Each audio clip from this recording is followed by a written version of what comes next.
speaking on stage at Glastonbury on Saturday, he went on to lead the crowd in chants of free Palestine and death to the IDF, which has drawn widespread criticism and condemnation from many quarters, including British Prime Minister Keir Starmer and the organisers as well of the Glastonbury Festival. A lot of people expected controversy around the kneecap gig at Glastonbury.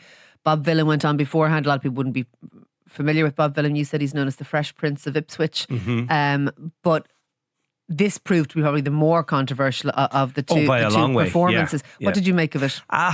Look, I mean, calling for the death of anyone, I think, is never I think it's interesting that he says, we have a moral compass. Death to the idea. Yeah. That made me almost laugh, because I would agree with you that calling for the death of anyone. Look, it's not good. And I have huge question marks for the BBC. I'd be more sympathetic with the organisers of the festival, because look, they knew he's a controversial character. They didn't know he was going to go on and say that.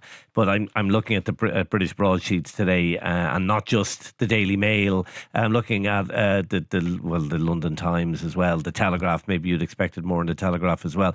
I mean, they're asking the question, why wasn't it pulled straight away by BBC? Why did they let it go on? Which is a fairly legitimate question to ask. But look, it's a really tricky issue, Keir, because I thought the stuff about banning kneecap and that they should have been, I thought that was nonsense. I really did. I do think artistic license to perform and say things. What's the difference between death to the IDF and kill Tory MPs? They didn't say it at Glastonbury, I suppose, is the difference. And look, that's that. I thought they were wrong to say that. That has now gone through due process. They're not, as we now know, there's not going to be charges pending in relation to that.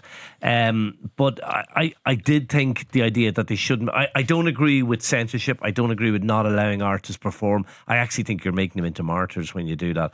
But he went too far. I don't think there's any doubt about that. I agree with you, because I'm very pro free speech, and I think, I didn't even like our hate speech legislation, because I think it can have a chilling effect, and I think you should be allowed to express yourself, even if what you say is objectionable, even if it is offensive, right the way up to hate speech. But I think calling for the death of somebody is absolutely hate speech. I do think Keir Starmer was unwise to get involved in the kneecap thing. I think he was unwise to say he didn't think they should be playing Glastonbury. I thought that was unwise, and I thought it was silly of him. But I just think this is a different level this could be construed as incitement, and I think that's where the line is crossed.